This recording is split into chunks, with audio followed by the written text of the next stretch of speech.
Okay, so speed versus velocity.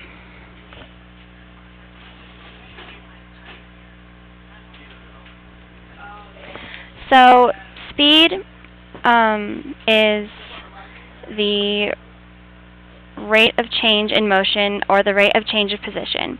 It's a scalar quantity and it's distance over time. Now, it just shows how fast an object is moving. It doesn't show in what direction, and that's why it's a scalar quantity. So, then velocity is the rate at which an object's position is changing, and the equation is change in position over time. But it is also equal to the displacement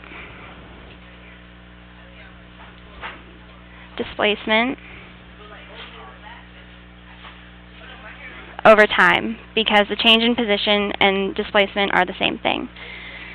So, a velocity shows how fast and in what direction an object is moving, and it's a vector quantity because it has the magnitude and the direction.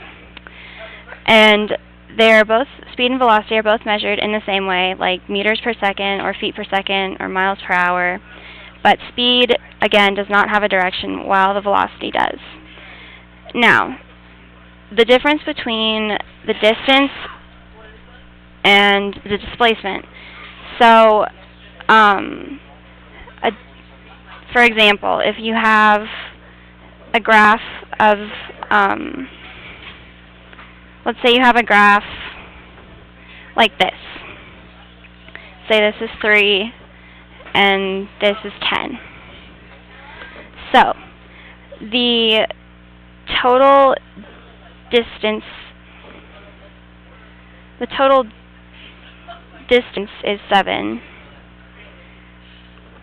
and so is the displacement, because it just goes from 3, the displacement just goes from 3 to 10, which is 7 meters.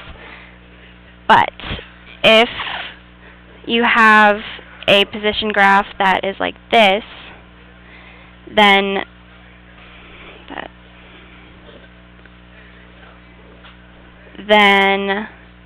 and it ends at 5, the total displacement is the change in position, so it's from where you started, which is here, to where you ended, which is here, and that would only be 5 meters. But the total distance is how far you went total. So you went up 10, and then you went down another 5. So that's 15 meters total for the distance.